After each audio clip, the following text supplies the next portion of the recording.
கமலுக்கு குரல் கொடுக்காத நடிகர் சங்கம், கடுப்புல கமல் ரசிகர்கள்.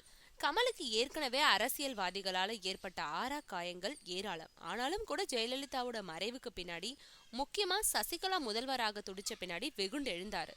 தொடர்ந்து ஜனநாயக படுகொலைக்கு எதிராக குரல் கொடுத்தவரை இப்போ அதிமுக அரசு நெருக்க தொடங்கியிருக்கு. கமல் நற்பணி இயக்க நிர்வாகிய கைது செஞ்சாங்க. அதிமுகவோட கட்சி நாளேட்டுல மிக மிக கேவலமா கமல்ஹாசனை திட்டி இருந்தாங்க. இந்த விஷயங்கள்ல எல்லாம் கமலுக்கு ஆதரவா திரையுலகத்துல யாருமே வாய் திறக்கல. நடிகர் சங்க தேர்தல்ல விஷால் அணிக்கு முதல்ல ஆதரவு தெரிவிச்சாரு கமல் தான்.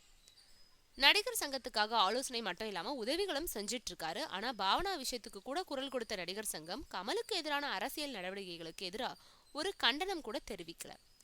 ஆளும் கட்சிய பகச்சுக்க கூடாதுதான், அதுக்காக இப்படியான ஆதங்கப்படுறாங்க கமல் விசுவாசிகள்.